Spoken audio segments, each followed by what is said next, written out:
Creados por el emperador Carlos de Habsburgo, los tercios constituyeron la élite de los ejércitos españoles entre los siglos XVI y XVII.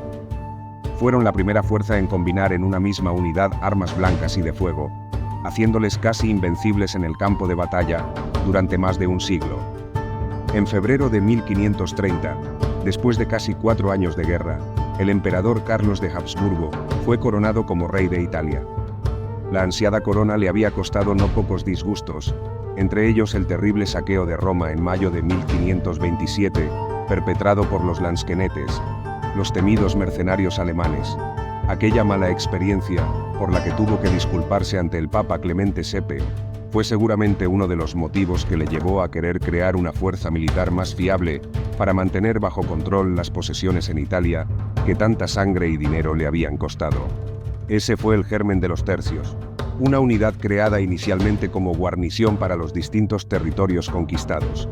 Es por esa razón que aquellas primeras compañías fueron conocidas como los tercios viejos de Lombardía, de Nápoles y de Sicilia, respectivamente. A ellos se sumaron más adelante el tercio viejo de Cerdeña y el tercio de Galeras o del Mar, una unidad especial de infantería naval especializada en abordajes. Una característica distintiva de estas unidades es que estaban formadas íntegramente por soldados profesionales que se debían al rey, o al noble que los comandara en su nombre, y respondían ante él por sus acciones, al contrario que las tropas mercenarias, que tenían una predisposición preocupante a saquear las ciudades que atacaban para repartirse el botín. Se trataba en su mayoría de hijos no primogénitos de la baja nobleza, en buena parte hidalgos españoles, sin perspectivas de heredar títulos ni tierras, cuya alternativa era el ejército o la iglesia. Los tercios estaban formados íntegramente por soldados profesionales, en su mayoría hijos no primogénitos de la baja nobleza. Sin embargo, lo que en un principio debían ser tropas de guarnición, no tardaron en ser movilizadas como apoyo en los diversos frentes de guerra que se le abrieron al emperador durante todo su reinado.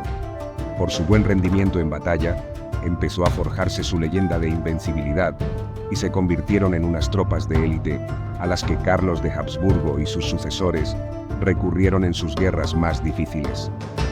La supremacía de los tercios se basaba en diversas innovaciones tanto armamentísticas como tácticas.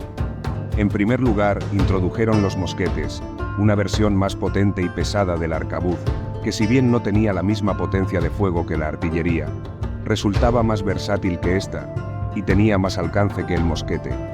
En segundo lugar, y esto resultó decisivo, fueron la primera unidad militar en combinar de forma efectiva las armas tradicionales y las de fuego.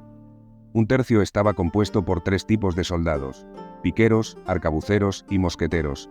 Los piqueros constituían la infantería tradicional e inicialmente formaban el grueso de las tropas, hasta 3/4 partes o más. Los arcabuceros se distribuían a ambos flancos de los primeros como apoyo y escolta, ya que sus armas tenían poco alcance y precisión, de 25 a 50 metros. Los mosqueteros se introdujeron más tarde y hacían las veces de artillería ligera, ya que los primeros mosquetes eran muy pesados y hacía falta un soporte para apuntar. A medida que la tecnología de las armas de fuego evolucionaba, estas fueron ganando un papel mayor, pero al principio, su función principal era hostigar y atemorizar al enemigo. Puesto que en los primeros modelos, las balas disparadas rebotaban en el interior del cañón, hacer diana era en parte una cuestión de suerte.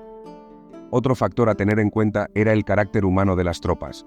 Al tratarse principalmente de nobles, aunque fueran de bajo rango, tenían muy arraigado un carácter orgulloso y un concepto del honor que les impulsaba a buscar la gloria en el combate y a no rendirse. Esto marcaba una diferencia importante respecto a los mercenarios, que luchaban por dinero y querían conservar su vida para poder disfrutarlo, e incluso cambiar de bando si la oferta era buena. Y también respecto a las milicias ciudadanas, motivadas para defender sus ciudades, pero en su gran mayoría sin preparación militar. Ese carácter de los soldados que combatían en los tercios los hacía mucho más fiables y contribuyó a forjar su leyenda. Una leyenda que, sin embargo, no iba a durar para siempre. Otras naciones no tardaron en copiar y adaptar el modelo de los tercios, reclutando soldados entre la baja nobleza e instruyéndoles en el manejo de diversas armas. El ejemplo más célebre fueron los mosqueteros franceses, que a pesar de su nombre, manejaban también la espada, y no solo el mosquete. Además, La rama hispánica de los Habsburgo empezó a tener problemas económicos, que por una parte le hicieron perder rápidamente ventaja en el terreno armamentístico, y por otra redujeron la disponibilidad de soldados para los tercios, que al ser una unidad de élite, recibían una paga acorde. A mediados del siglo XVII, los tercios estaban en crisis por un armamento obsoleto y la ausencia de nuevos soldados para cubrir las bajas. Estas carencias se dejaron sentir especialmente en Flandes, un territorio que los Habsburgo intentaron en vano conservar a costa de un enorme esfuerzo económico y humano. La agonía de una unidad que durante más de un siglo había dominado los campos de batalla europeos era ya innegable. Cuando Felipe V de Borbón sucedió al último Habsburgo en el trono hispánico, una de sus prioridades fue llevar a cabo una reforma militar que, entre otras medidas, disolvía los tercios. Terminaba así la historia de una unidad que había sido pionera de un nuevo modo de hacer la guerra.